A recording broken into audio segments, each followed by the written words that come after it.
15 years. 15 years of Sundays in the garage. 15 years listening to Gerald's soft humming while he cleaned metal parts with an old toothbrush. 15 years watching his hands, increasingly marked by age, caress every screw, every wire, every inch of that '67 Mustang as if it were a living being. The empty garage hit me like a physical slap. I stood frozen in the doorway, grocery bags still hanging from my hands, unable to process what my eyes were seeing. The space that for years had been Gerald's sanctuary, and after his death my last refuge to feel him close, was now just bare cement and discolored walls where tools once hung. Andrew? My voice sounded strange, too high-pitched, as I dropped the bags and walked to the center of the empty garage. Andrew! I found my son in the kitchen, reviewing papers with the nonchalance of someone organizing weekly shopping receipts, not someone who had erased the last tangible vestige of his father. "Where is your father's car?" I asked, my hands trembling. Andrew barely looked up from his documents. At 45, he resembled Gerald so much physically and so little in spirit that it sometimes hurt to look at him. "Sold it this morning," he replied, as if commenting on the weather. "A collector bought it for a good price." "You sold it?" The words caught in my throat. "How could you? It was your father's." Andrew shrugged, a casual gesture that ignited something primitive inside me. "Wendy wanted to turn the garage into a closet," he explained, returning to his papers. "She needed space for her seasonal clothes. Besides, Mom, that car was just collecting dust. You don't even know how to drive it." Wendy. Of course. My daughter-in-law, the interior designer who saw our modest home as a renovation project, not as the home where Gerald and I had built a life for nearly 5 decades. "That car was everything to your father," I said, struggling to maintain my composure. "He dedicated the last years of his life to restoring it. It was an object, Mom." Andrew finally looked at me with that condescending expression he had perfected since adolescence. "Dad is gone. The car won't bring him back. I'm his legal heir, and I made a sensible financial decision." 71 years of life hadn't prepared me for this moment. To discover that my own son didn't understand that the Mustang wasn't just metal and gasoline. It was every Sunday Gerald spent working on it while fighting cancer. It was the determination to finish one last project before his body surrendered. It was the only place where I could still sit and breathe his scent, oil, metal, and that aftershave he used for 40 years. But I couldn't find the words to explain all this to Andrew. We had never spoken the same language, my son and I. Gerald had been our translator, the bridge between my emotional warmth and Andrew's cold practicality. "You could have at least consulted me," was all I could say. "It would have been an unnecessarily emotional conversation," Andrew replied, signing the final document. "Wendy and I thought it would be easier for you this way, like ripping off a bandage." I left the kitchen before saying something unforgivable. I returned to the empty garage, feeling a sort of vertigo as I contemplated the stripped space. At that moment, with the mid-afternoon light filtering through the single window, I felt more widowed than ever, as if I had lost Gerald a second time. I don't know how long I stood there on the cold cement when the house phone rang. I let it ring, then it rang again and again. Finally, I heard Andrew's voice answering. Seconds later, he appeared in the garage doorway with an odd expression. "It's for you," he said, extending the cordless phone. "Someone named Carlos, from Premium Classics. The shop that bought the Mustang." I took the phone with distrust. "Hello? Mrs. Thompson? This is Carlos Mendoza from Premium Classics." The voice on the other end sounded respectful, almost reverent. "Your husband left something inside the Mustang's seat. You need to come right away." "My husband?" I repeated, confused. "My husband passed away 3 years ago." "I know, ma'am," Carlos replied, "and I'm very sorry. Gerald was a true craftsman. But this is important. We found a hidden compartment under the driver's seat. There's a box with your name on it. Please come as soon as possible." I looked at Andrew, who had heard enough to finally show a glimmer of curiosity. "I'll be right there," I answered, feeling something like hope for the first time in hours. The journey to the shop was silent. Andrew insisted on driving me, perhaps out of guilt, perhaps out of curiosity. We didn't speak. I stared out the window, wondering what Gerald might have left in that secret compartment. A forgotten tool? Some document? When we arrived at Premium Classics, the Mustang gleamed under the shop lights, more beautiful than ever. My heart contracted at the sight, knowing it was no longer mine, no longer ours. Carlos Mendoza turned out to be a middle-aged man with calloused hands and kind eyes. He greeted me with a respect that painfully contrasted with my own son's indifference. "Mrs.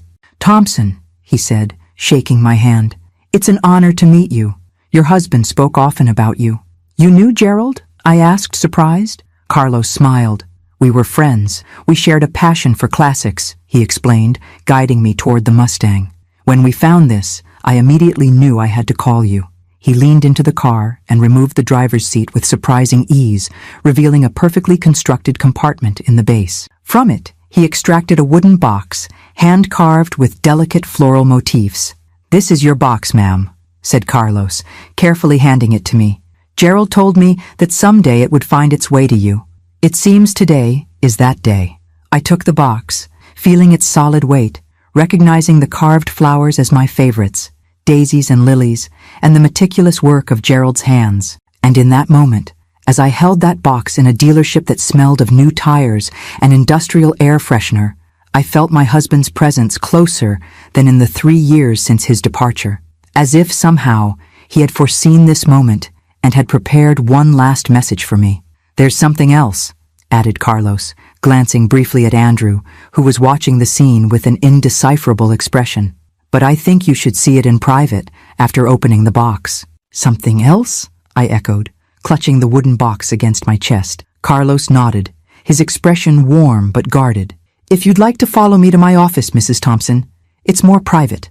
I glanced at Andrew, who was examining the Mustang with newfound interest, as if seeing it properly for the first time. "I'll wait here," he said, not meeting my eyes. Perhaps guilt was finally beginning to penetrate his pragmatic shell. Carlos led me through a door marked private into a small office cluttered with automotive magazines, vintage advertisement posters, and framed photographs of classic cars. He pulled out a chair for me, then seated himself behind the desk. "Your husband and I met at a car show about 10 years ago," he explained, folding his weathered hands on the desktop. "We bonded over our love for American classics. When his health began to decline, he approached me with an unusual request." My fingers traced the carved flowers on the box in my lap. "Lilies and daisies," Gerald had remembered. After 47 years of marriage, he still remembered which flowers I'd carried on our wedding day. "What kind of request?" I asked. Carlos reached into his desk drawer and pulled out a small envelope. "Gerald asked me to keep something safe for you. He said that if the day ever came when the Mustang was sold, and he was quite certain that day would come, I was to give you this, along with the box he concealed in the car." He handed me the envelope. My name was written on the front in Gerald's distinctive handwriting, slightly slanted to the right, with an elegant curl to the capital M in Margaret. Just seeing those familiar pen strokes brought a lump to my throat. "I'll give you some privacy," Carlos said gently, rising from his chair. "Take all the time you need."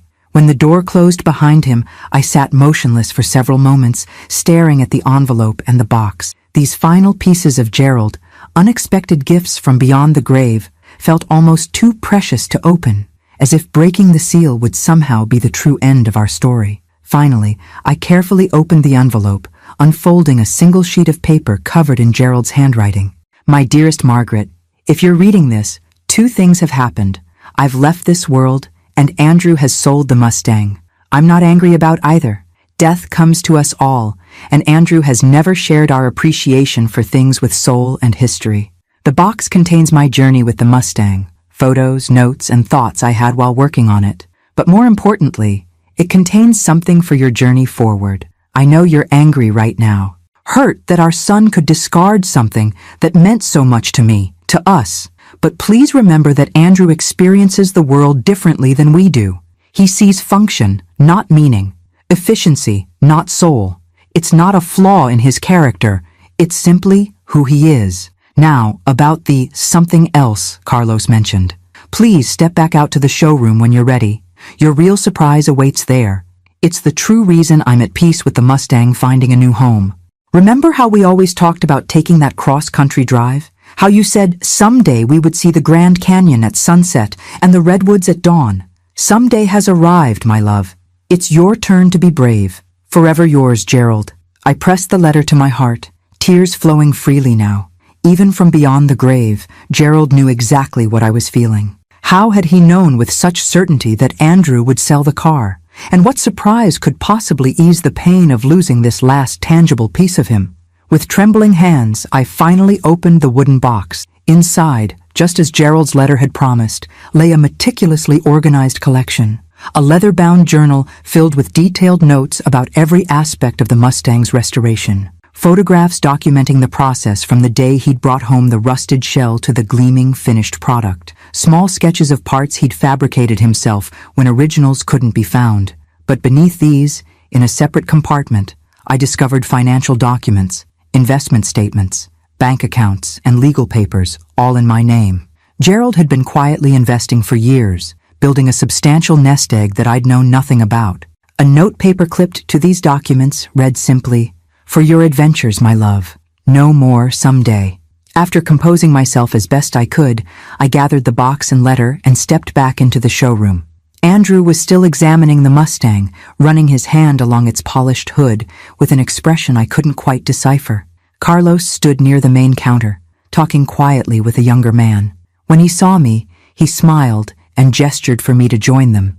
"Mrs. Thompson, are you ready for the second part of Gerald's surprise?" I nodded, unable to form words around the emotion clogging my throat. "Follow me," he said, leading me toward a door at the back of the showroom. Andrew trailed behind us, curiosity apparently overcoming his earlier detachment. The door opened onto a smaller showroom space, brightly lit and containing just one vehicle, a sleek silver Audi A3 with a large red bow on the hood. "This," Carlos announced with evident satisfaction, "is yours, Mrs. Thompson. Fully paid for by Gerald 3 years ago, with instructions to keep it safely stored until the day the Mustang was sold." I stared at the car in disbelief. It was beautiful, modern, and nothing like the massive classic cars Gerald had loved. "I don't understand," I whispered. Carlos handed me a key fob. "Gerald said you needed something automatic, easy to drive, with all the modern safety features. Something to give you confidence on the road." He smiled gently.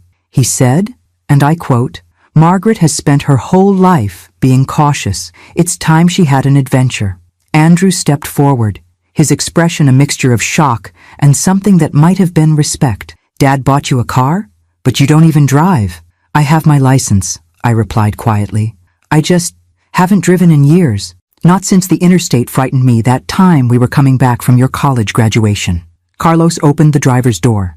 "There's one more thing inside," he said.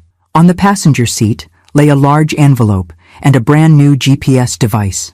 I opened the envelope to find a meticulously planned road trip itinerary with maps, hotel reservations, and highlighted attractions forming a grand loop across the country. All the places Gerald and I had talked about visiting someday. At the top of the first page, in Gerald's handwriting, the journey of 1,000 miles begins with a single turn of the key. "Be brave, my Margaret." For the first time that day, I felt something beyond grief and anger, a tiny spark of possibility. "He planned all this?" Andrew asked, peering over my shoulder at the maps. "Your father," I said softly, running my fingers over the leather steering wheel, "always thought of everything." "Would you like to sit in it?" Carlos asked, gesturing to the driver's seat. I hesitated, feeling suddenly like a teenager offered her first taste of independence. The Audi gleamed under the showroom lights, sophisticated and somewhat intimidating with its modern dashboard full of buttons and screens I didn't recognize. I began, then stopped, Gerald's words echoing in my mind. "Be brave, my Margaret." With a deep breath, I stepped forward and carefully lowered myself into the driver's seat. The leather was supple and comfortable, adjusting to my form as if custom-made for my body. The steering wheel felt smooth beneath my fingers, and the dashboard, though initially intimidating, seemed intuitively arranged. Everything was within easy reach. "Gerald specifically chose this model," Carlos explained, leaning down to point out features. "Automatic transmission, of course. Excellent safety ratings. The backup camera shows you everything behind you on this screen, and the navigation system is pre-programmed with the entire route he planned for you." Andrew circled the car, his expression unreadable. "This is a significant purchase," he said, reverting to his business tone. "High-end, late model. What kind of condition is the engine in after sitting for 3 years?" "Perfect condition," Carlos replied with professional pride. "We've maintained it monthly, Oil changes, battery maintenance, even drove it around the block regularly to keep everything in working order. Gerald paid for a comprehensive service contract. Of course he did, Andrew muttered, but there was something new in his voice. Not quite admiration, but perhaps a dawning realization of the depths of his father's planning. I ran my hands over the steering wheel, trying to process the reality of this gift. For decades, I'd been the passenger in our marriage, not because Gerald dominated, but because I preferred it that way. He'd always been the adventurer, the risk-taker, while I provided the stable foundation from which he could explore. The thought of reversing those roles was both terrifying and, strangely, exhilarating. "There's a driving instructor's card in the glove compartment," Carlos continued. Gerald arranged for refresher lessons, specialized for mature drivers. The first 10 sessions are already paid for. I opened the glove compartment and found not just the instructor's card, but a small leather-bound notebook with road trip journal embossed on the cover. Inside, the first page contained another note from Gerald. "Record what you see, my love. The world looks different from the driver's seat." "I don't know what to say," I whispered, closing the journal and clutching it against my chest. "Say you'll drive it," came Andrew's unexpected response. I looked up to find my son watching me with an expression I hadn't seen since he was a child, a mixture of uncertainty and hope. "Dad obviously wanted this for you." "I don't know if I can," I admitted. "It's been years since I've driven anywhere beyond the grocery store, and even that was in our old station wagon." "That's why he arranged for the lessons," Carlos said gently. "Gerald told me you were always braver than you gave yourself credit for." I wasn't so sure about that. The thought of merging onto highways, navigating unfamiliar cities, making decisions behind the wheel, it all seemed overwhelming. But then again, I'd never imagined I could survive losing Gerald either. And somehow, I'd managed 3 years without him. "Could I try it? Just around the block?" I asked tentatively. Carlos beamed. "Absolutely. Let me grab the temporary registration papers and we can take it for a spin right now." While Carlos gathered the necessary documents, I familiarized myself with the car's interior, adjusting the seat and mirrors to my height. Andrew stood awkwardly by the passenger door. "Would you like to come along?" I asked him, surprised by my own invitation. He hesitated, checking his watch, a habit so reminiscent of his father that my heart clenched. But unlike Gerald, who checked the time to savor each moment, Andrew always seemed to be calculating how quickly he could move to the next task. "I should call Wendy," he said. "Let her know we'll be delayed." "Of course," I tried to keep the disappointment from my voice. To my surprise, after a brief conversation with his wife, Andrew opened the passenger door and settled in beside me. "She says to take our time," he explained, though his expression suggested the conversation hadn't been quite that simple. Carlos returned with the paperwork and a temporary license plate. "Everything's in order. The car is officially yours, Mrs. Thompson." He handed me a folder of documents. "Registration, insurance, all current and in your name." Gerald thought of everything. "He always did," I whispered.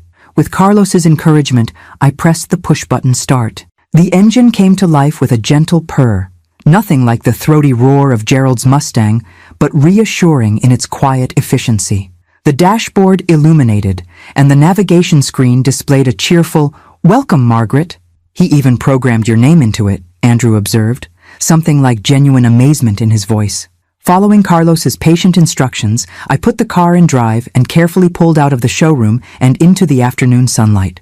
The steering was responsive, but forgiving, the brakes smooth and predictable. As we circled the block, I felt a strange sensation building in my chest, not quite confidence yet, but perhaps its precursor, possibility. "You're doing great, Mom," Andrew said, as I successfully navigated a turn. The simple encouragement, so rare from my perpetually critical son, nearly brought tears to my eyes. When we returned to the dealership, Carlos was waiting with an approving smile. "How did it feel?" "Like," I searched for the right words, "like Gerald is still teaching me new things." That's exactly what he hoped for. Carlos helped me from the car. "The driving instructor can start tomorrow if you'd like." Gerald suggested beginning with quiet neighborhood streets and gradually working up to highways. I nodded, overwhelmed by both gratitude and trepidation. The reality of what Gerald had set in motion was sinking in. This wasn't just a car. It was an invitation to a completely different life than the one I'd grown comfortable with. A life of self-reliance and adventure rather than routine and safety. On the drive home, with Andrew behind the wheel of his SUV and me following in my new Audi. I caught glimpses of myself in the rearview mirror. I looked different somehow. Still a 71-year-old widow with silver hair and lines etched by both laughter and grief. But there was something new in my eyes, a spark that had been dormant for too long. At home, I parked carefully in the empty garage. The space that had housed Gerald's passion project for 15 years now contained mine. The symmetry wasn't lost on me. Andrew lingered in the driveway, uncharacteristic hesitation in his posture. "Mom, about selling the Mustang without telling you. I should have. Your father knew you would sell it," I interrupted gently. He wasn't angry, and neither am I, not anymore. How could he have known?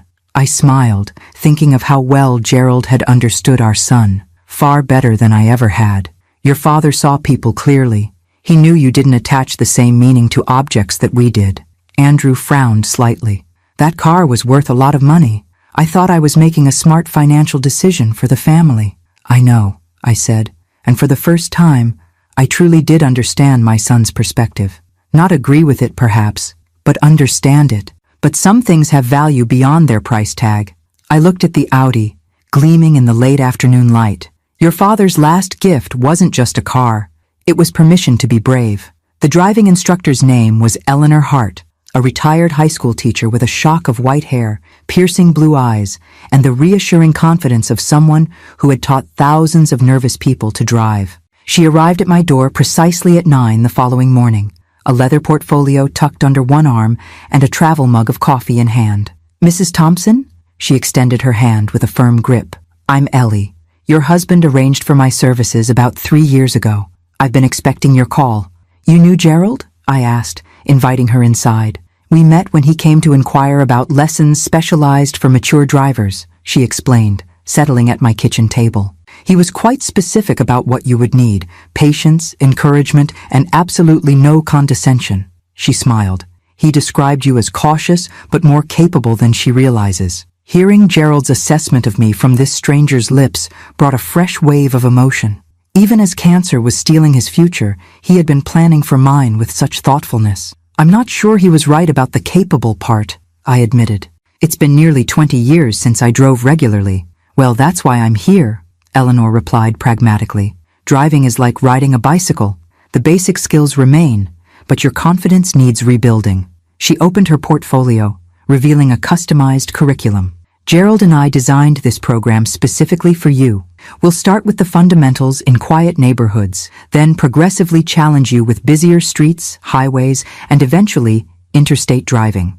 I stared at the detailed lesson plan, each session carefully structured to build on the previous one. "He really thought of everything. He believed in you," Eleanor said simply.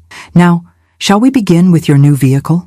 For the next 2 hours, we sat in my parked Audi while Eleanor patiently reacquainted me with driving fundamentals, mirror positioning, blind spot awareness, modern safety features that hadn't existed when I last drove regularly. She explained each button and setting on the sophisticated dashboard until they began to make sense. "You're a quick study," she observed, as I correctly identified each control.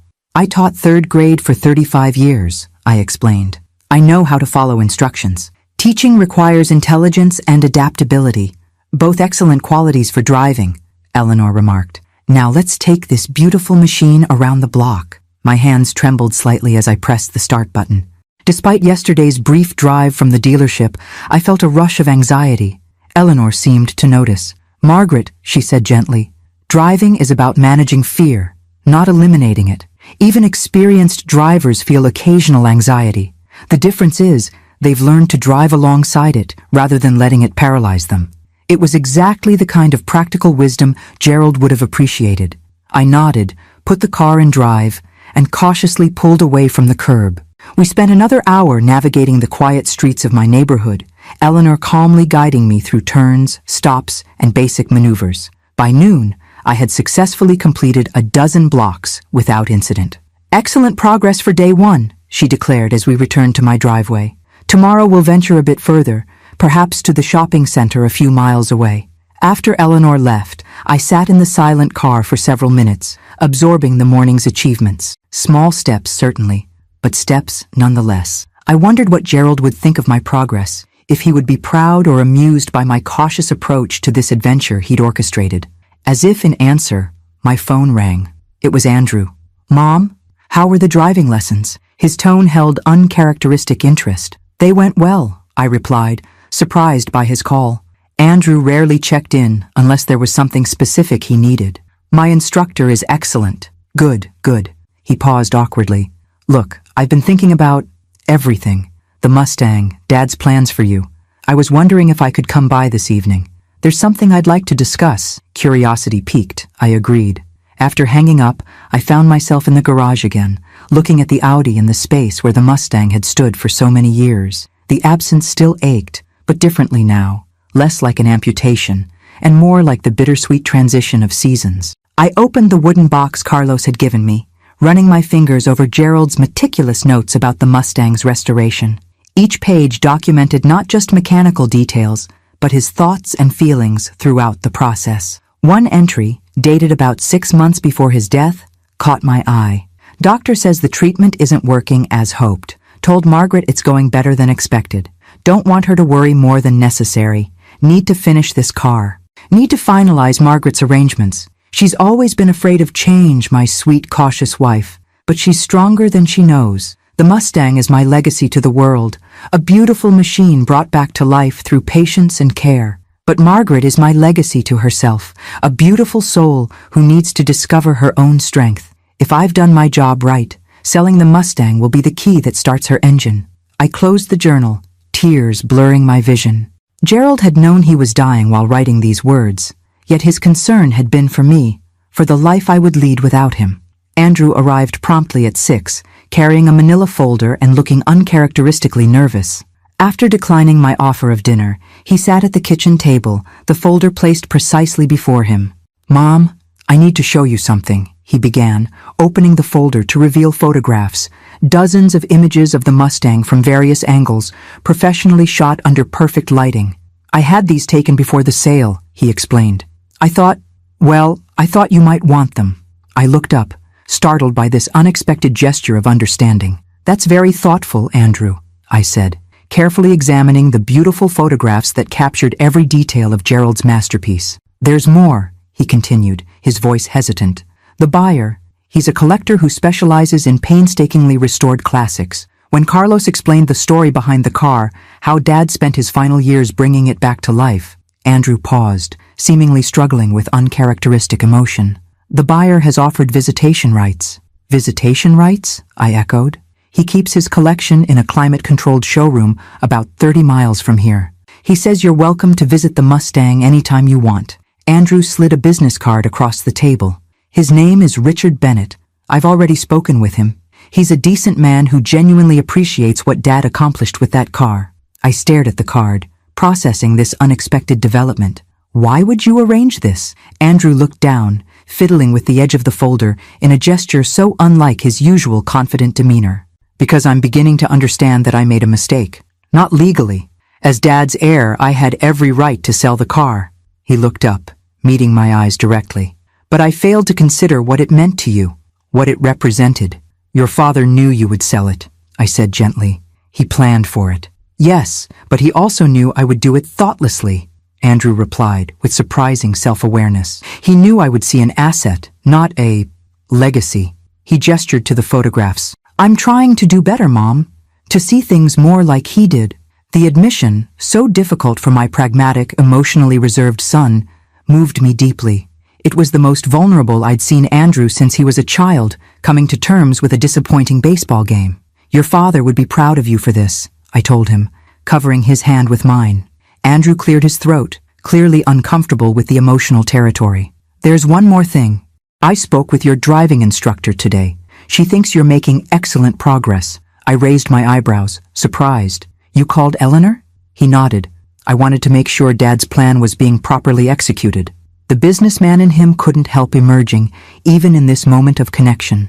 "She mentioned that your ultimate goal is to take a cross-country trip? That's what your father planned," I confirmed.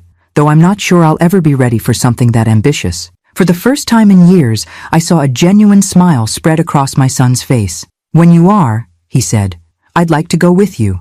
For part of it, at least. I think Dad would have wanted that."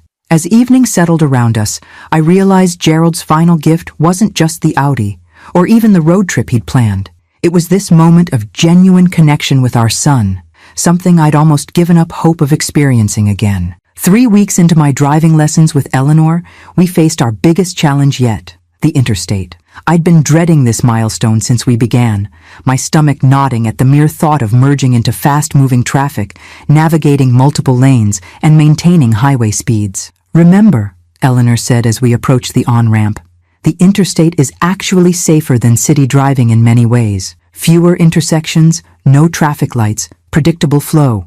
Her calm logic did little to quiet my racing heart as I signaled and began accelerating down the entrance ramp. The speedometer climbed, 40, 50, 55, while I anxiously checked my mirrors for an opening in the steady stream of cars to our left. "Good acceleration," Eleanor encouraged. "Now look for your gap. There, between the blue sedan and the white van. Signal and move smoothly when you reach proper speed." I followed her instructions, my knuckles white on the steering wheel as I guided the Audi into the right lane of Interstate 95. The sensation of being surrounded by vehicles all moving at high speed was simultaneously terrifying and oddly exhilarating. "Excellent merge," Eleanor exclaimed. "Now maintain your lane position and speed. We'll exit in 5 miles. Those 5 miles became a meditation in controlled breathing and focused attention. With each passing minute, my death grip on the steering wheel loosened slightly. By the time we took our exit, I realized I'd been so concentrated on the task that I'd forgotten to be afraid. "How do you feel?" Eleanor asked as we pulled into a rest area. "Like I've climbed Mount Everest," I admitted, surprised to find my hands steady as I put the car in park. "In a way, you have," she replied, with a knowing smile. Fear of highway driving is one of the most common obstacles for returning drivers. You've just conquered a significant mental barrier. On the drive home, taking local roads rather than challenging the interstate again so soon, I found myself thinking about Gerald's restoration of the Mustang. He'd approached that daunting project one small piece at a time, never overwhelmed by the entirety of the task. Perhaps this journey he'd planned for me required the same approach, mile by mile, challenge by challenge, gradually rebuilding my confidence as he had rebuilt that car. The following day brought an unexpected visitor. I was reviewing the road trip itinerary Gerald had created when the doorbell rang. I opened it to find Carlos Mendoza standing on my porch, holding a small package. "Mrs. Thompson," he greeted me warmly. "I hope I'm not intruding. I found something else of Gerald's that I thought you should have." I invited him in, curious about this new development. In my living room, Carlos carefully unwrapped the package to reveal a small model car, a perfect miniature replica of Gerald's Mustang, detailed down to the custom paint job and chrome trim. "Gerald commissioned this from a model maker friend of mine," Carlos explained. "He wanted you to have something to remember the real car by, something that could sit on a shelf and remind you of his work without taking up an entire garage." I cradled the model in my palms, marveling at the craftsmanship. Every detail was perfect. Even the tiny license plate matched the one Gerald had chosen for the original. "It's beautiful," I whispered. "When did he arrange this?" "About a month before he passed," Carlos replied gently. "He was very specific about the details. My friend only finished it recently, which is why I didn't have it to give you at the dealership." I placed the model carefully on my mantelpiece, where it seemed to immediately belong, a small but perfect representation of Gerald's passion and care. "Eleanor tells me you're making excellent progress with your driving," Carlos commented. I turned to him surprised. "You know Eleanor?" He nodded. "Gerald introduced us when he was setting up your safety net, I suppose you could call it. He wanted to make sure there were people who understood his plans for you, people who could offer support when the time came." The revelation that Gerald had created not just a car and an itinerary, but an entire network of supportive individuals to guide me forward was overwhelming. While I'd been focused on his illness, on making his final months comfortable, he had been quietly orchestrating this elaborate path for my future. "I tackled the interstate yesterday," I told Carlos, feeling a strange pride in the accomplishment. "That's fantastic." His enthusiasm seemed genuine. "Highway driving is a major milestone. How did it feel?" "Terrifying," I admitted. "Then empowering. Then just driving." Carlos nodded knowingly. That's often how it goes with the things that frighten us most. First, they seem impossible. Then they become achievements. And finally, they're just part of life. After Carlos left, I found myself drawn to Gerald's road trip itinerary again. I spread the maps across the kitchen table, tracing the carefully plotted route with my fingertip. Starting from our home in Connecticut, the journey looped westward through Pennsylvania, Ohio, and Illinois, before turning south through Missouri and Oklahoma, then west again through New Mexico and Arizona, up the California coast, and back east through the northern states. Each stop was meticulously planned, not just hotels and distances, but notes about special sites, restaurants Gerald thought I'd enjoy, and even the best times of day to view certain landmarks. Grand Canyon at sunset, read one note. The light on the red rocks is something everyone should see once. Had he visited these places himself? Some, perhaps, during business trips over the years? But most, I suspected, he'd researched specifically for this itinerary. Places he'd hoped we might see together someday before cancer rewrote our plans. The scope of the journey was daunting, nearly 8,000 miles in total, spanning approximately 2 months if I followed his suggested pace. Could I really undertake such an adventure alone? The Margaret who had existed 4 weeks ago would have dismissed the idea immediately. But now, I went to my bedroom and opened the nightstand drawer where I kept my most precious mementos. Among them was a small notebook where Gerald and I had once listed things we hoped to do in retirement. Opening it now, I found a page titled Places to See Together in my handwriting, followed by a list of destinations, many of which appeared on the road trip itinerary. The Grand Canyon, Redwood National Park, the Rocky Mountains, the Pacific Ocean at sunset. I'd written these wishes decades ago, when retirement seemed a distant dream, and cross-country travel a reasonable ambition for our golden years. Then, life had intervened. Gerald's business struggles in the 90s delaying our retirement savings, my mother's extended illness requiring our care, and finally, Gerald's cancer diagnosis shortly after he'd finally retired. Someday had never come for us together, but Gerald had ensured it could still come for me. My phone rang, interrupting these reflections. It was Andrew. "Mom, Wendy and I have been talking," he began without preamble. "We'd like you to join us for dinner this Sunday. There's something important we want to discuss with you." His tone was unreadable, neither warm nor cold, just determinedly neutral in that way he had perfected in business negotiations. "Of course," I agreed, curious about this formal invitation. "Should I bring anything?" "Just yourself," he replied. "And maybe your road trip plans, if you're comfortable sharing them." After we hung up, I stood at the window overlooking the garden Gerald had meticulously maintained for decades. The rose bushes needed pruning, another task I'd been avoiding since his death, unsure if I could match his careful technique. "I drove on the interstate today," I said aloud to the empty room, imagining Gerald's proud smile. "And I'm thinking about taking that trip you planned. Not sure if I'm ready, but I'm considering it." The silence that answered seemed somehow approving, as if the very walls of our home held Gerald's encouraging presence. I returned to the kitchen table, to the maps and itineraries, and for the first time, I began to make my own notes in the margins. Questions, ideas, small adjustments. Not rewriting Gerald's careful plans, but adding my own voice to our final collaboration. Sunday arrived with a pristine blue sky that reminded me of drives Gerald and I used to take on such perfect days. Aimless journeys down country roads with no destination beyond the pleasure of movement and companionship. I chose to drive myself to Andrew and Wendy's suburban home, a decision that would have seemed impossible just a month ago. Their house was a tastefully updated colonial in an exclusive neighborhood. Impressive but somehow sterile, with landscaping that looked professionally maintained but lacked personal touches. No crooked birdhouse built by a grandfather and grandson on a summer afternoon. No wildflower patch allowed to grow slightly unruly, because the bees preferred it that way. I pulled into their circular driveway, parking my Audi beside Andrew's Mercedes and Wendy's Range Rover. Taking a deep breath, I gathered the folder containing Gerald's road trip plans and my own additions, wondering why Andrew had specifically asked me to bring them. Wendy answered the door with her trademark perfect smile, the one that engaged her mouth but never quite reached her eyes. At 43, my daughter-in-law remained strikingly beautiful, with highlighted blonde hair, an impeccably maintained figure, and clothing that always looked as if it had been selected by a personal stylist, which I reminded myself it probably had been. "Margaret, how lovely to see you," She greeted me with an air kiss near each cheek. And you drove yourself. Andrew mentioned you'd started lessons. Her tone carried that subtle note of condescension she reserved for matters she considered quaint or provincial. My continued residence in the family home, my preference for handwritten notes over texts, and now, apparently, my late-life driving lessons. The Audi handles beautifully, I replied, stepping into their marble-floored entryway. Gerald chose well.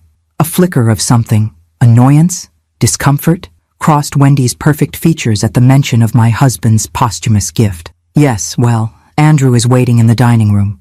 We've catered from Maurizio's. She led me through their formal living room, a space so carefully curated it could have been a furniture showroom display, into the equally pristine dining room where Andrew stood by a sideboard arranging drinks. Mom, he greeted me with an awkward half-hug. Glad you could make it. Scotch and soda? Just soda, please, I replied, setting my folder on a corner of the table. I'm driving, remember? A hint of genuine pride crossed Andrew's face. Right. Eleanor mentioned you're making excellent progress. Wendy's eyebrows rose slightly. You're in regular contact with Margaret's driving instructor?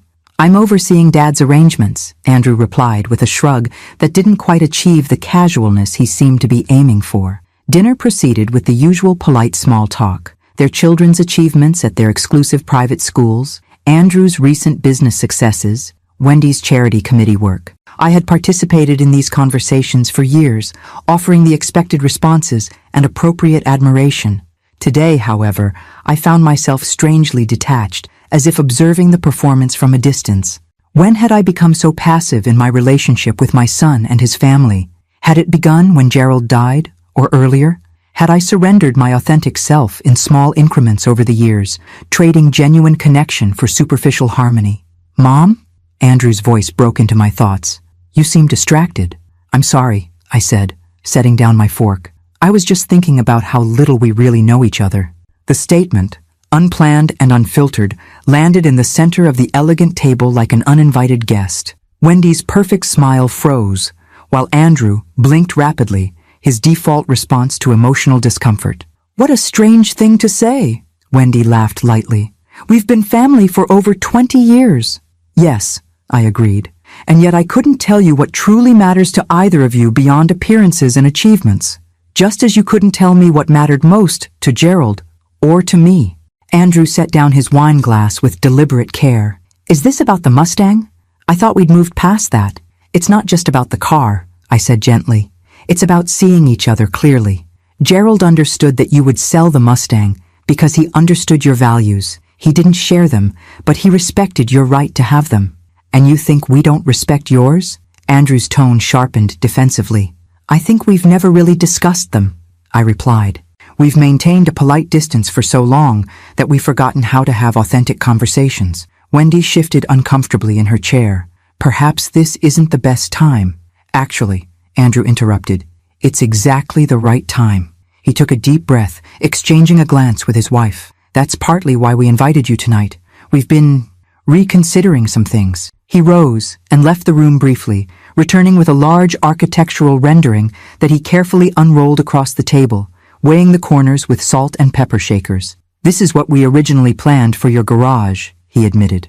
The detailed drawing showed my humble garage transformed into an elaborate walk-in closet and dressing room, complete with custom cabinetry, a central island, and specialized storage for shoes, handbags, and seasonal items. It would have added significant value to the property, Wendy explained, her fingers tracing the elegant design. The resale potential would have increased substantially. I see, I said, studying the plans without the anger I might have felt weeks ago. And now? Andrew cleared his throat. After everything that's happened, finding Dad's gift, understanding what he had planned for you, we've had some discussions. He glanced at Wendy, who nodded almost imperceptibly. We've decided to cancel the renovation plans. It wasn't just about a closet, Wendy added, surprising me with her candor. We assumed you'd be selling the house soon, moving to a retirement community or assisted living. The renovation was part of our preparation for eventually selling the property. The revelation of their assumptions should have hurt, but instead, I found it oddly liberating. At least we were finally speaking truths, however uncomfortable. And now? I prompted again. Andrew reached for the folder I'd brought. Now, we want to know about this road trip Dad planned, the one you're considering taking. I opened the folder, spreading out the maps and itinerary across the table. Gerald spent his final months planning this cross-country journey for me. Every route, every stop, every sight he thought I should experience. Wendy leaned forward, studying the meticulous plans with what appeared to be genuine interest. This is incredibly detailed. He must have spent hundreds of hours researching. That was Gerald, I said softly. Thorough to the end. And you're actually considering doing this? Andrew asked, his tone a mixture of disbelief and something that might have been admiration. Alone? At your age? In his question, I heard echoes of the practical, safety-conscious voice that had always lived in my own head, the voice that had kept me from many adventures over the decades, the voice Gerald had gently challenged throughout our marriage. I'm not just considering it, I said, surprising myself with my certainty. I'm doing it. Eleanor believes I'll be ready for highway travel within another month. I plan to start the journey in early June, when the weather should be ideal across most of the country. Andrew studied me with an expression I couldn't quite decipher. You've changed, he finally said. Not changed, I corrected him. Rediscovered parts of myself that have been dormant. Your father always saw those parts, even when I didn't. A silence settled over the table as Andrew and Wendy exchanged another of those married couple glances that contained entire conversations. We'd like to help, Andrew finally said, with the trip preparations. Of all the responses I had anticipated, this was perhaps the least expected. Why? I asked directly. Andrew looked uncomfortable but continued. Because I've been thinking about Dad a lot since we found his arrangements for you, about what he valued and what he wanted for both of us. He met my eyes directly. I want to understand him better, and maybe, by extension, understand you better too. For the first time in years, I saw my son, really saw him, not as the polished, distant businessman he had become, but as the complex individual he was, someone capable of growth and reconsideration, just as Gerald had believed. I'd like that, I said simply. And as the evening continued, with Andrew and Wendy asking genuine questions about my driving progress and travel plans, I sensed something shifting in our family dynamic, a subtle but significant realignment that Gerald, in his quiet wisdom, might have anticipated all along. 6 weeks after discovering Gerald's hidden gifts, I stood in my driveway at dawn, the Audi packed for a journey I still couldn't quite believe I was undertaking. Eleanor had pronounced me ready after our final lesson the previous day, during which I'd successfully navigated rush-hour interstate traffic with a confidence that surprised us both. Remember everything we've practiced, she'd said as we parted. Take frequent breaks, stay in the right lane when you're unsure, and trust your instincts. You're more capable than you realize, Margaret. Now, as I performed one last check of my travel preparations, those words echoed in my mind. The trunk contained a carefully packed suitcase, emergency supplies Gerald had specified in his notes, and a small cooler with provisions for the first day's drive.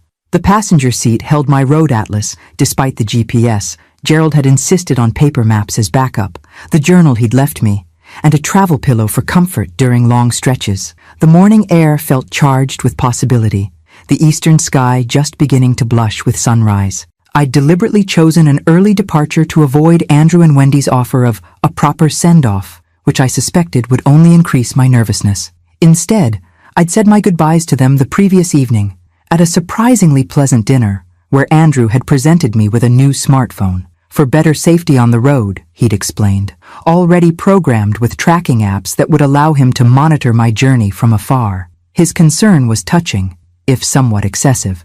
In the week since our revelatory Sunday dinner, Andrew had thrown himself into my travel preparations with the same methodical thoroughness he applied to business projects. He'd insisted on having the Audi serviced again, purchased an extended roadside assistance package, and even attended my final driving lesson to assess my readiness, a gesture that had amused Eleanor greatly.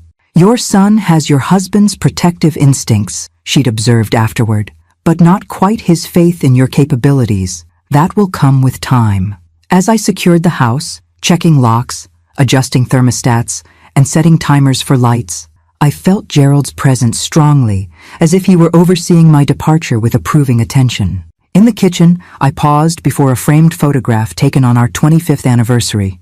Gerald and I standing beside a rented convertible during our one real vacation, a week-long drive up the California coast that had remained a cherished memory. "I'm really doing this," I told his smiling image, "just as you planned." Outside again, I took one last look at the house we'd shared for 46 years. The morning light softened its aging features, highlighting the character rather than the wear. Andrew had promised to check on the property regularly during my absence and had even arranged for a gardening service to maintain Gerald's beloved roses, a thoughtful gesture that had moved me deeply. With a deep breath, I slid into the driver's seat, adjusted my mirrors, and started the engine. The first day's route was relatively straightforward: west across Connecticut into New York, then south through Pennsylvania toward my initial overnight stop in Harrisburg. Gerald had planned shorter driving days to begin with, allowing me to build confidence gradually. As I pulled away from the curb, a movement in my rearview mirror caught my attention. A figure stood at the end of my driveway, hand raised in farewell. Andrew. Despite my request for no send-off, he had come anyway, arriving silently in the pre-dawn light to witness this pivotal moment. I slowed, wondering if I should stop, but he shook his head and motioned for me to continue. Understanding his gesture as the respect it was intended to be, I raised my hand in acknowledgement and drove on, watching in my mirror as his figure grew smaller until it disappeared around the corner. The first hour passed in a state of hypervigilance, my hands gripping the wheel tightly as I navigated familiar local roads toward the highway.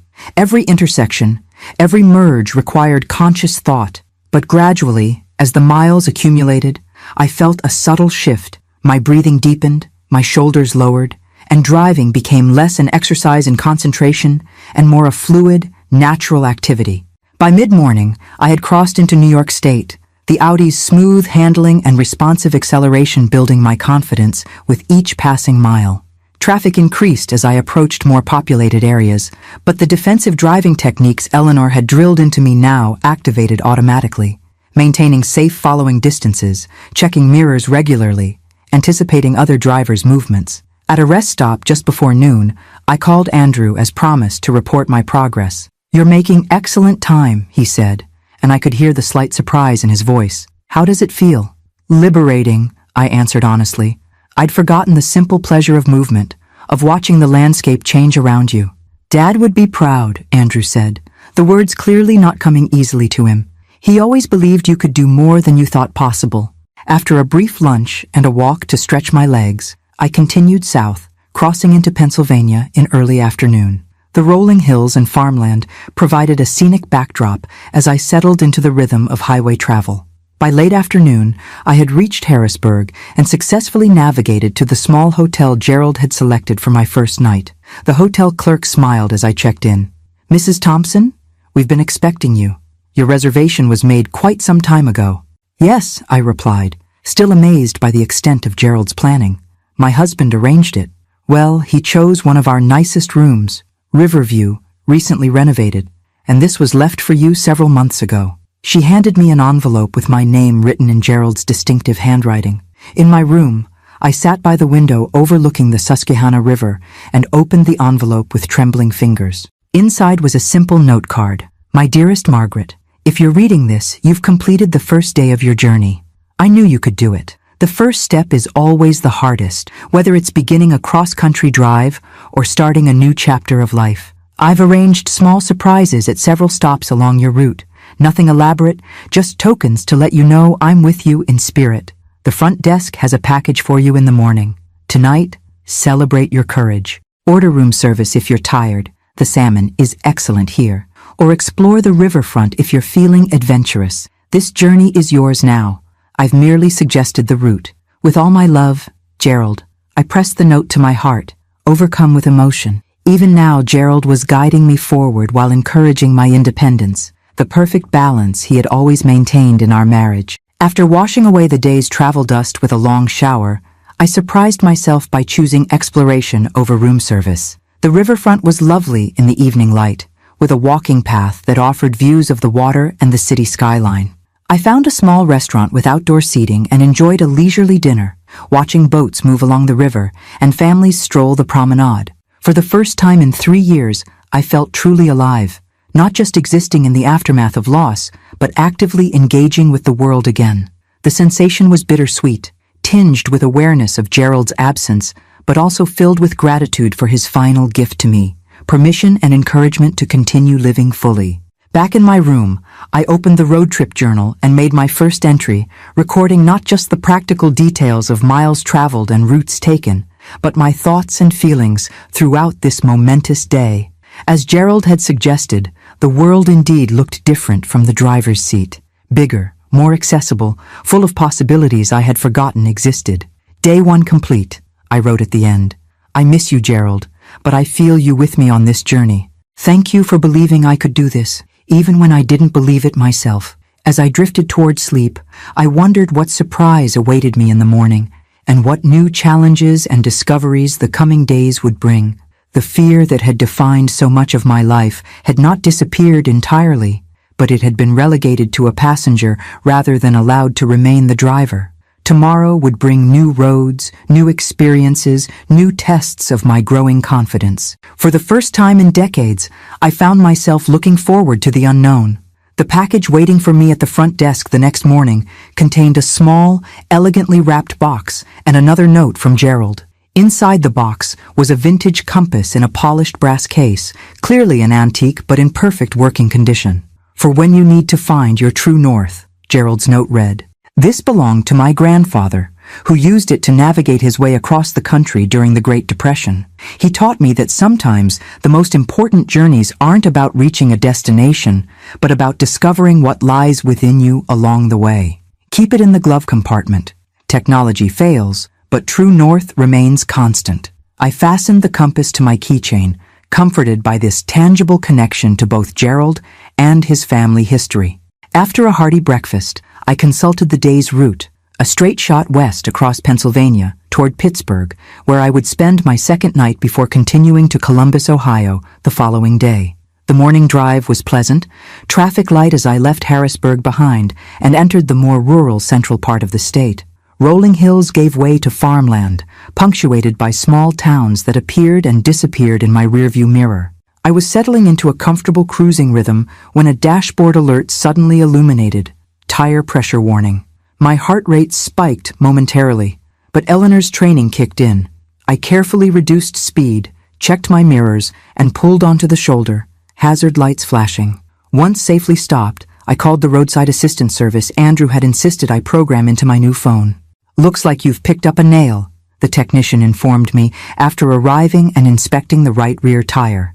Not something you'd want to continue driving on, especially for the distances you're planning. I can put on your spare temporarily, but you'll need to get a proper replacement. Can you recommend somewhere nearby? I asked, consulting my GPS. He pointed to a small town about 10 miles ahead. Thornfield has a decent service center, family-owned, been there for decades. They'll treat you right. An hour later, I sat in the waiting area of Thornfield Auto Service, watching as they installed a new tire on my Audi. The delay was frustrating. I'd planned to reach Pittsburgh in time for an early dinner and perhaps some exploration of the city Gerald had marked as having excellent evening river views. Mrs. Thompson? The shop owner, a friendly woman in her 60s named Susan Miller, approached with my paperwork. You're all set. We went ahead and rotated all your tires while we were at it. No extra charge. That's a beautiful vehicle you're driving. Thank you, I replied, rising to complete the payment. My husband chose it. Well, he has excellent taste, she commented, leading me to the counter. You mentioned you're driving cross-country? Yes, I confirmed, feeling a small surge of pride at being able to make this statement. My husband planned the trip before he passed away. I'm following his itinerary. Something in my explanation caught her attention. That's quite something, she said, studying me with newfound interest. You know, if you don't mind a suggestion from a local, there's a scenic route from here that eventually connects back to the highway toward Pittsburgh. Takes maybe an hour longer, but it's one of the prettiest drives in the state. Follows an old railway line through the mountains, past waterfalls, and some historical sites. She pulled out a map and traced the alternative route with her finger. My late husband and I used to drive it every autumn to see the foliage. Always reminded us why we never moved away from Pennsylvania, despite plenty of opportunities. I hesitated, Gerald's carefully planned itinerary weighing against this unexpected suggestion. What would he have wanted me to do? stick rigidly to his plans, or embrace the spontaneous opportunities that travel often presents. The waterfalls sound lovely, I found myself saying, and I'm not in any particular hurry. Susan smiled warmly. That's the right spirit for a journey like yours. Sometimes the best memories come from the unexpected turns. Armed with Susan's hand-drawn map, supplementing my GPS, I set out on the scenic route. Almost immediately, I understood why she had recommended it. The road wound through lush forests and alongside a sparkling creek, occasionally emerging to reveal breathtaking vistas of the valley below. Historical markers dotted the route, telling stories of early settlers, industrial development, and Civil War movements. At Susan's suggestion, I stopped at a particular overlook where a short walking path led to a magnificent waterfall cascading down moss-covered rocks. Standing there, watching the sunlight create rainbows in the mist, I felt an unexpected sense of communion with Gerald. Not the grief-tinged remembrance that had characterized the past 3 years, but something lighter, more joyful, as if we were experiencing this beauty together. I took out my phone, still marveling somewhat at how easily I'd adapted to Andrew's gift, and captured several photos of the falls. On impulse, I sent one to my son with the message, "Unexpected detour." Sometimes the scenic route is worth the extra time. His response came quickly. Beautiful. Dad would approve of spontaneity. By the time I rejoined the main highway, I was nearly 3 hours behind my original schedule. Pittsburgh would have to wait until well after dark. Instead of anxiety, however, I felt a curious liberation. The rigid timekeeping that had governed so much of my adult life, school bells during my teaching career, doctor's appointments during Gerald's illness, the careful routine of widowhood, seemed less important now. I called the Pittsburgh hotel to inform them of my late arrival and continued westward as afternoon faded into evening. Driving in darkness had been one of my greatest concerns, but Eleanor had insisted on night driving practice during our lessons. Now, with the Audi's excellent headlights illuminating the road and its navigation system guiding me confidently, I found the experience not frightening, but peaceful. When I finally reached my hotel, it was past 10 o'clock. Tired but oddly energized, I checked in and discovered another of Gerald's surprises waiting for me. A reservation at the hotel's rooftop restaurant for the following morning's breakfast, timed perfectly to catch what his note described as the most spectacular view of the 3 rivers converging in morning light. In my room, I opened the road trip journal again and recorded the day's events, focusing particularly on the unexpected detour and what it had taught me. Today, I learned that flexibility can be as important as planning, I wrote. The route Gerald mapped is wonderful, but perhaps the greatest gift he gave me was the confidence to occasionally forge my own path. As I prepared for bed, my phone chimed with another message from Andrew. "Tracking shows you arrived safely.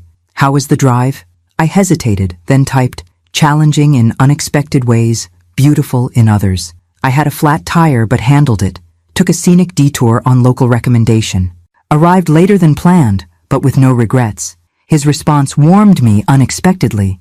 "You sound like Dad. He always said the best stories come from the unplanned moments. Sleep well, Mom. Proud of you."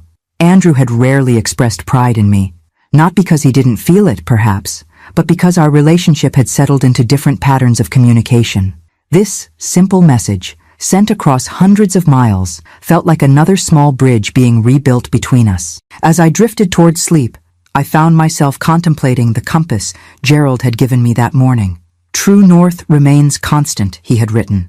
I was beginning to understand that while grief and loss had temporarily disoriented me, my internal compass was gradually realigning. Not to the life I had shared with Gerald, for that was irrevocably changed, but to a new orientation that honored our past while embracing possibilities he had envisioned for me. Tomorrow would bring Pittsburgh's rivers in morning light, then the crossing into Ohio, my first state line as a solo traveler. But tonight, I slept soundly, no longer quite so afraid of the journey or the unknown road ahead. Pittsburgh in morning light was everything Gerald had promised. From the hotel's rooftop restaurant, I watched the sun rise over the confluence of the 3 rivers, the Allegheny and Monongahela, joining to form the Ohio, their waters glinting gold and copper in the early light. Steel bridges spanned the waterways like industrial lace, while the glass towers of downtown reflected the changing sky. I lingered over breakfast, savoring both the view and the recognition that I was in no hurry. This journey was not about checking destinations off a list, but about the experience itself, a lesson I was gradually internalizing after decades of schedule-driven living. As I prepared to depart, the hotel concierge approached with yet another envelope. "This was left for you quite some time ago, Mrs. Thompson," he explained, "with instructions to deliver it this morning." Inside was a small, hand-drawn map of Pittsburgh, with several locations circled in red ink. A note in Gerald's handwriting explained, "These were my favorite spots during business trips to the Steel City. The point is magnificent, but don't miss the Duquesne Incline for the best view of the city. If you have time, the Carnegie Museums are worth a few hours." I studied the map, then made a spontaneous decision. The carefully planned itinerary had me leaving Pittsburgh immediately after breakfast, reaching Columbus by mid-afternoon. But why rush? This journey was mine to shape, and Gerald's suggestions beckoned enticingly. I approached the concierge again. "I'd like to extend my stay for another night, if possible." "Of course, Mrs. Thompson. Your husband actually reserved the room for 2 nights originally, with a note that you might decide to stay longer." His smile suggested this wasn't the first of Gerald's arrangements he had facilitated. The revelation that Gerald had anticipated my potential desire for flexibility touched me deeply. He had known me so well, not just the cautious, schedule-oriented woman I had been for most of our marriage, but the more adventurous spirit he had always believed existed beneath my careful exterior. I spent the day exploring Pittsburgh through Gerald's eyes, visiting each location he had marked. At the point where the rivers converged, I sat on a bench watching boats navigate the currents while children played in the nearby fountain. The Duquesne Incline, a century-old cable car that climbed Mount Washington, provided breathtaking panoramic views of the city spread below. And the Carnegie Museums occupied my afternoon with treasures of art and natural history. At each stop, I found myself imagining Gerald there, his observations, his appreciation for both engineering marvels and natural beauty.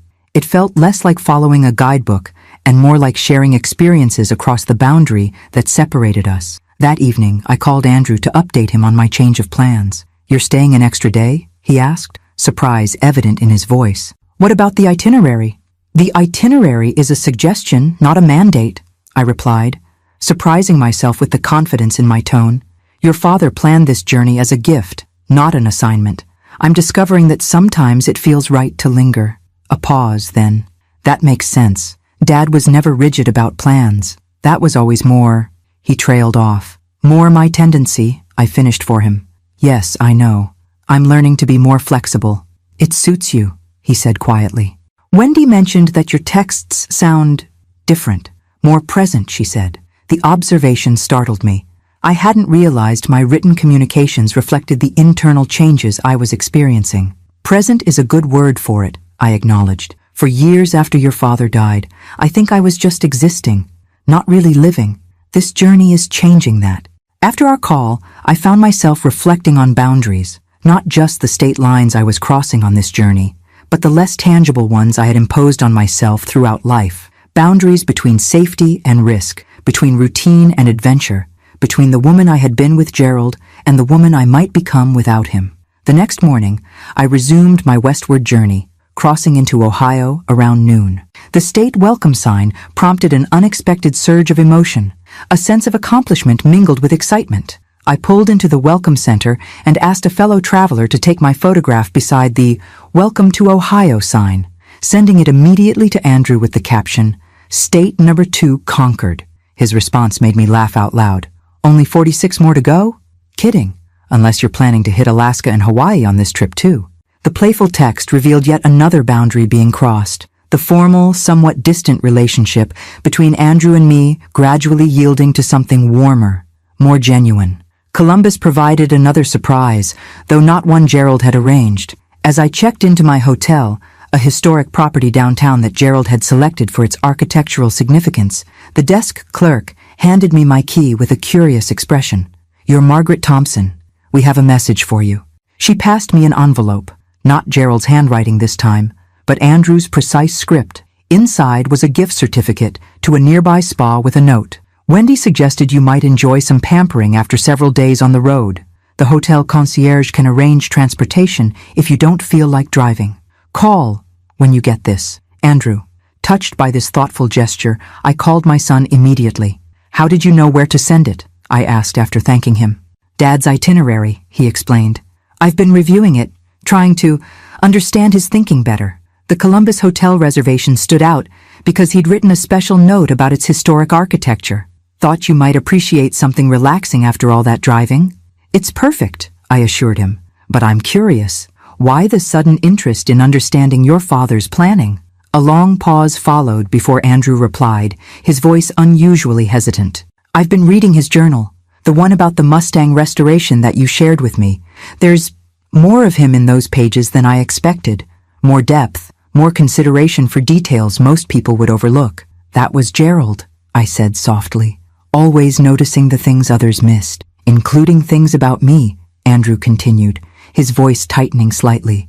There are entries where he talks about my visits, observations about my career choices, my marriage. He saw things I never realized he noticed. The vulnerability in my son's voice moved me deeply. Your father was immensely proud of you, I told him, even when he didn't fully understand your choices. I know that now, Andrew replied, but I'm realizing how little I knew him, really knew him, beyond the surface role of dad. His insight struck a chord. How many of us truly know our parents as complete human beings with dreams, fears, and inner lives separate from their parental roles? And how many parents allow themselves to be fully known? Perhaps that's something we could work on together, I suggested. Getting to know Gerald better, even now, and in the process, maybe understanding ourselves more clearly too. I'd like that, Andrew said, with a warmth that reminded me suddenly, painfully, of his father. After our call, I took full advantage of the spa gift certificate, luxuriating in treatments that eased the physical tension of days behind the wheel. As I relaxed into a massage, I found myself contemplating the evolving nature of my relationship with Andrew, another unexpected gift emerging from this journey. That evening, exploring Columbus on foot, I came across a small bookstore cafe with a sign advertising an author reading. On impulse, I stepped inside, finding a cozy space filled with an eclectic mix of people.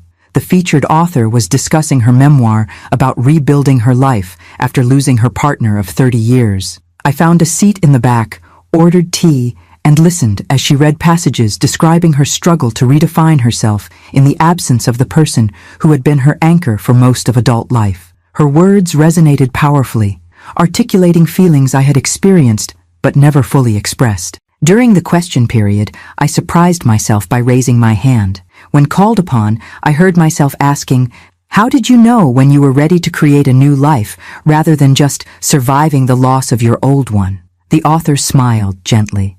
I don't think we ever know in any definitive way. But for me, the moment of transition came when I realized I was making choices based on what might bring me joy in the present, rather than what would cause the least pain or disruption to memories of the past. Her answer stayed with me as I walked back to my hotel through streets alive with the evening energy of a vibrant city.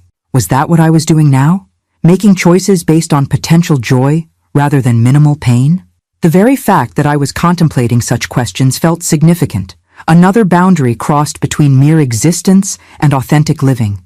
In my hotel room, I opened the road trip journal and made a longer entry than usual, reflecting not just on the day's experiences, but on the internal journey that was unfolding alongside the physical one. I am crossing state lines and personal boundaries daily now, I wrote. Each mile seems to create more distance, not just from home, but from the limited version of myself I accepted for too long. Gerald knew this would happen. Somehow he knew that physical movement would catalyze emotional and psychological momentum as well.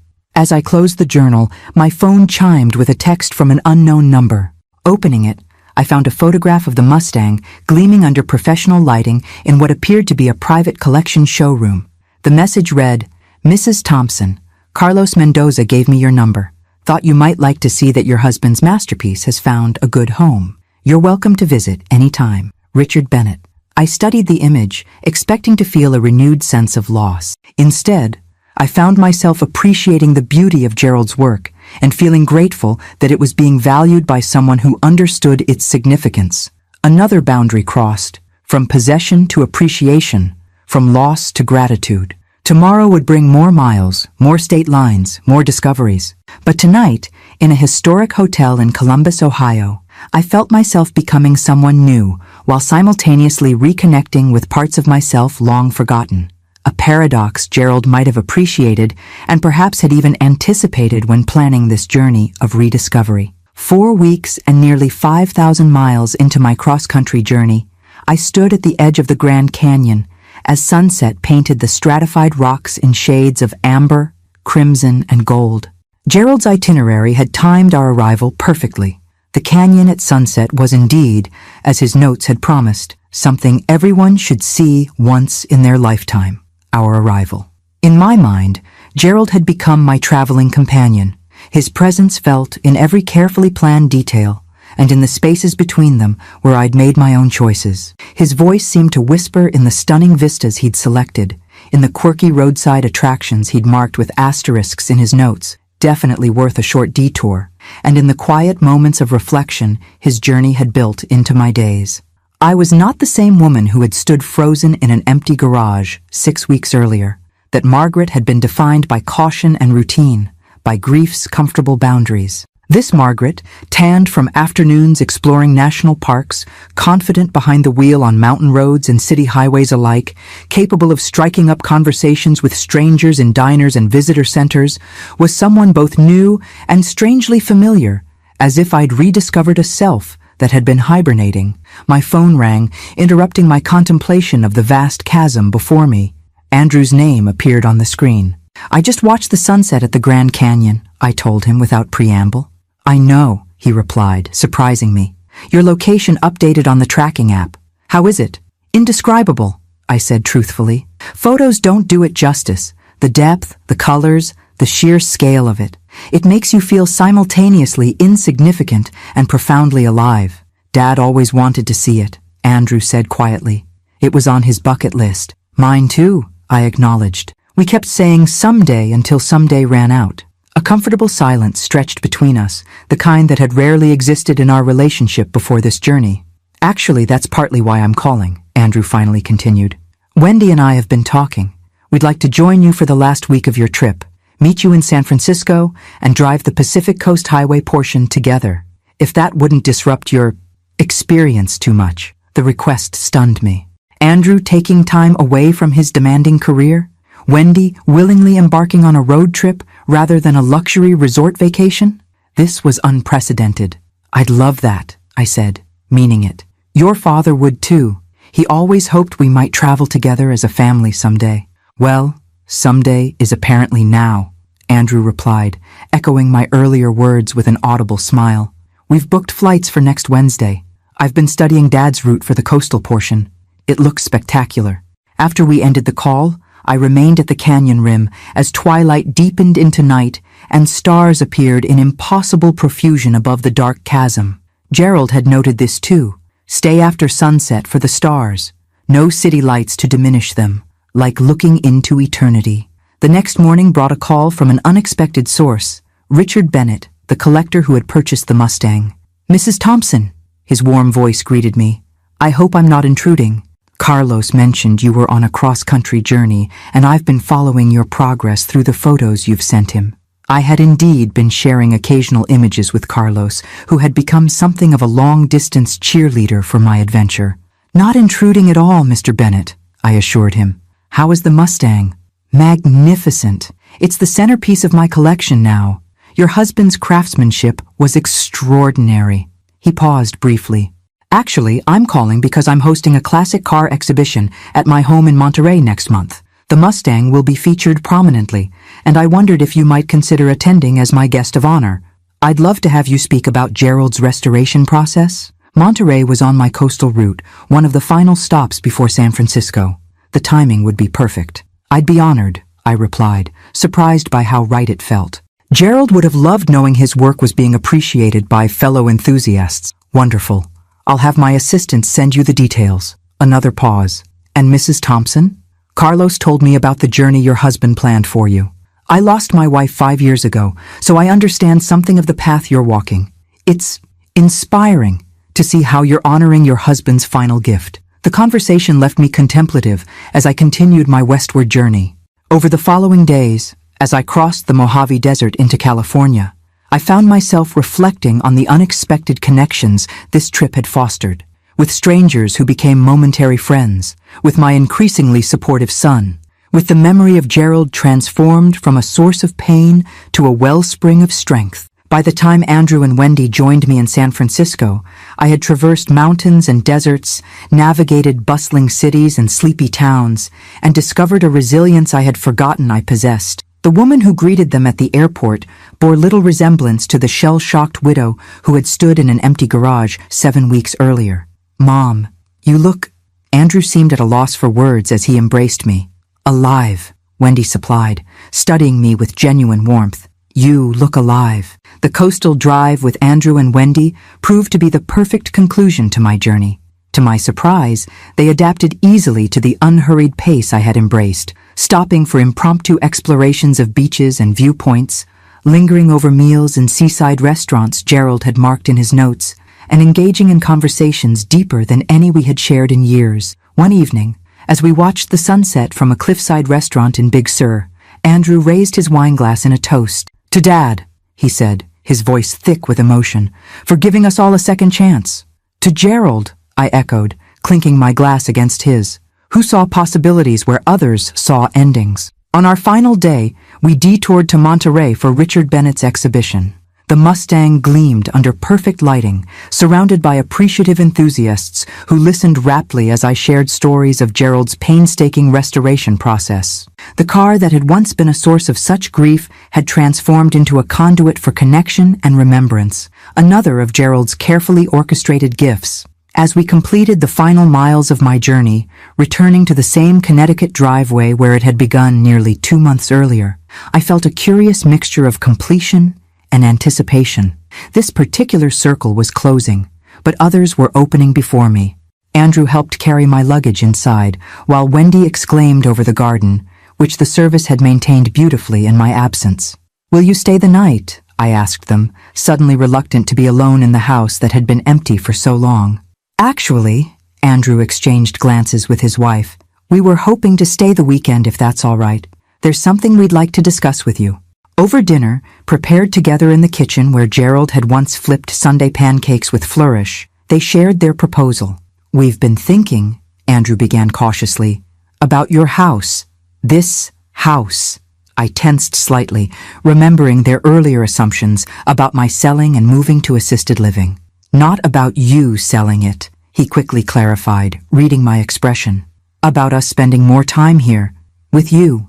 Our children barely know this place or the town where their father grew up," Wendy added, "and they've missed out on really knowing you. We thought perhaps regular weekend visits, school holidays, if you'd welcome that kind of presence in your life." The offer brought tears to my eyes. Another boundary crossed, another circle completing itself. "I would welcome that very much," I said simply.